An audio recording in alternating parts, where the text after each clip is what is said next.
Pada tanggal 24 November 2022 di Manado, tepatnya di Kairagi 2, telah turun hujan. Di sini saya sedang berada di dalam kelas, dan pada saat itu saya langsung terfokus pada hujan, karena saat hujan turun saya merasakan kesejukan dan ketenangan.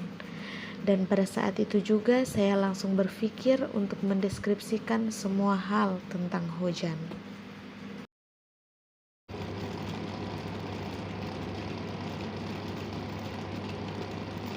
Hujan merupakan sesuatu yang istimewa, karena dengan adanya hujan, tumbuh-tumbuhan akan kembali subur, hewan-hewan bisa minum yang cukup.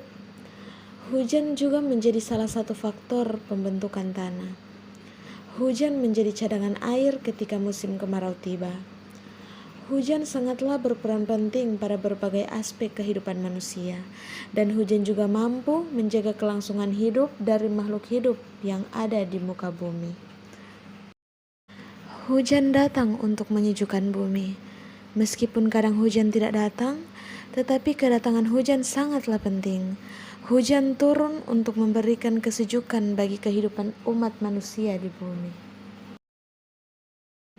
Namun dalam kenyataannya, masih banyak di antara kita yang suka mengeluh perkara hujan. Hujan sering dijadikan alasan untuk tidak bekerja atau bepergian.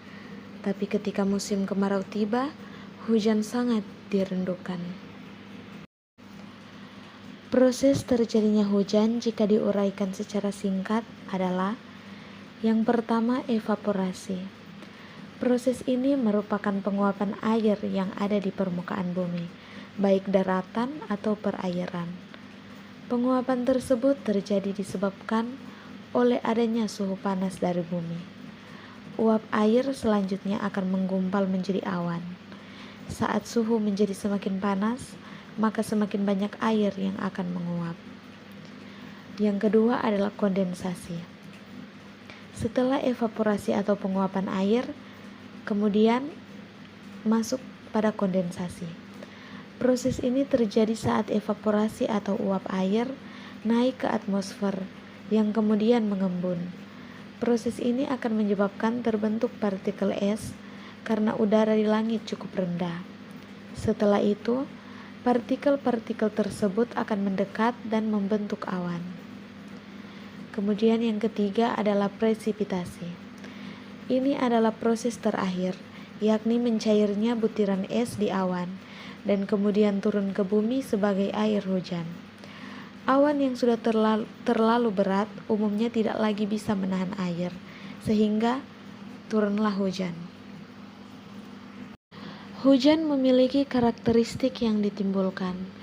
Karakteristik hujan tersebut yaitu: sebelum terjadi hujan, biasanya terdapat ciri-ciri yang nampak, seperti langit yang mendung, suhu di sekitar menjadi panas walaupun langit mendung, angin yang cukup besar, beberapa burung akan terlihat terbang berputar-putar di atas sarangnya ketika akan turun hujan, dan lain sebagainya.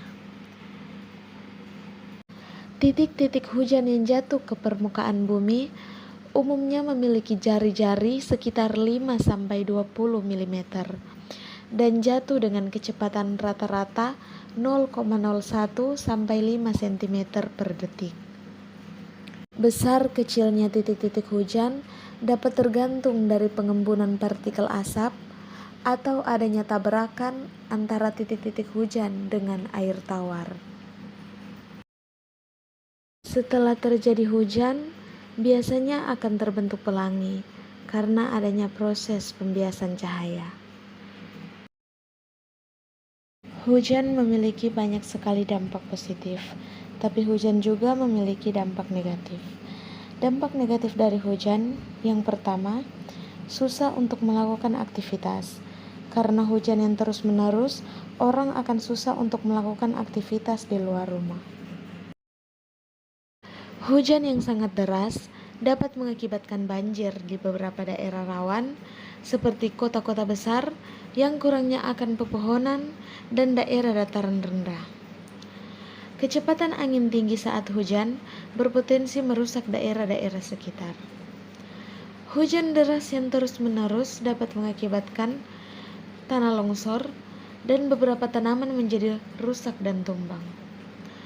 Oleh karena itu, guna meminimalisir dampak negatif yang ditimbulkan oleh hujan, maka sebaiknya kita selalu menjaga fungsi lingkungan hidup bagi manusia dan melakukan cara menghindari banjir dengan cara menjaga kelestarian danau, dengan cara melakukan kelestarian hutan, dengan cara melakukan reboisasi pada jenis-jenis hutan gundul atau mengurangi dampak akibat kerusakan hutan, membuat jenis-jenis irigasi yang cukup, melakukan cara menjaga kelestarian udara, melakukan cara menjaga kelestarian air, serta menjaga kelestarian jenis-jenis sumber daya alam.